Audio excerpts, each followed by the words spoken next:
Hello friends, this is Dr. Scott Hagan and welcome to the 5-Minute Leadership Class. I want to introduce you today to the 5 secret and hidden dispositions of leadership. These are often overlooked, rarely identified, but when we're done here in just a moment, I'm going to show you a secret little dashboard found in the Bible that will help you remember for the rest of your life these 5 dispositions. The Apostle Paul, he writes in 2 Timothy chapter 4 these words. At first glance, you may not recognize the dashboard, but here's what it says. The Apostle Paul writes to Timothy. He said, "When you come, can you bring John Mark? Tychicus I have sent to Ephesus. When you come, can you bring my coat? And the books, and especially the parchments." Did you catch it? Let me explain this hidden little dashboard a little further to you. The Apostle Paul identifies what I think are the 5 most important dispositions. Disposition is simply your interior mental and emotional framework through which you see life and through which you do leadership. The Apostle Paul identified in that little passage 5 things. First of all was the disposition of buoyancy. Buoyancy. You see, the Apostle Paul understood that you have to absorb a crisis without changing your shape. Early on in his ministry life, he had a broken relationship with John Mark, and now he was calling for John Mark back in his life.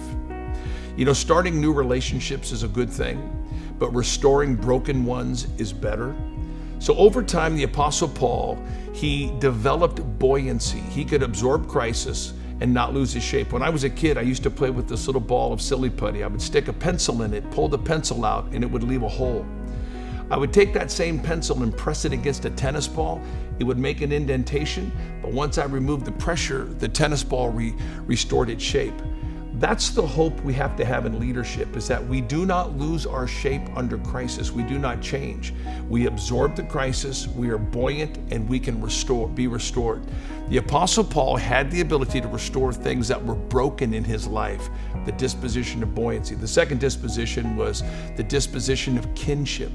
Kinship is the ability to love somebody as though they were blood, even though they're not blood. It's to see those around you as sons and daughters.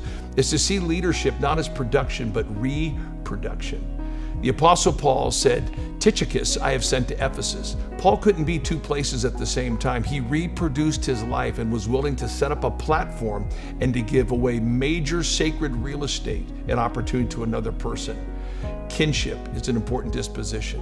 The third disposition was the disposition of spanning like a bridge from one point to the next point. We all have a point of origin in leadership. How do we reach all the way to the point of destiny in our life from our starting points? We have to be able to bridge that space. That space is bridged through well-being. What is well-being? It's the ability to commit both physically and emotionally our life to a path of growth and health. Paul said, "When you come, bring my coat." He had raised the dead, but he knew if he didn't put his coat on in winter, he would get sick and die. The Apostle Paul chose to take care of himself. We have to span our origin to our destiny. We have to take care of ourselves, both physically and emotionally, in the Lord. Spanning is an important disposition. The fourth disposition is when Paul said, "When you come, will you bring the books?" And that's the disposition of animation. Animation means to be fully realized, fully alive. The Apostle Paul was still reading. He was still growing. His intellect was still alive and on fire, even at this stage of his life. He was fully animated, is what I'm saying. We have to reach not just a life of longevity, but a life of potential. We have to keep reading. We have to keep growing. We have to keep risking. We have to keep expanding. We have to be able to live our life in a way that's fully realized, fully animated. The disposition of animation. And the fifth disposition was the disposition of thirst. He said, "When you come, bring especially the parchments."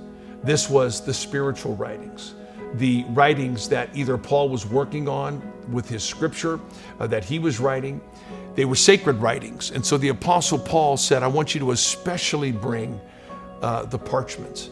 This was his thirst to be fully alive and fully developed in his spiritual life. There's 5 dispositions that matter in leadership. We have to be buoyant. We have to have a disposition of kinship as we produce sons and daughters. We have to have a disposition of spanning, meaning that we're thinking about well-being, both physically and emotionally. We have to have a disposition to be fully animated in this life. We are growing, we are reading, our intellect is on fire. But especially the disposition of thirst, especially the parchments, especially spiritual growth.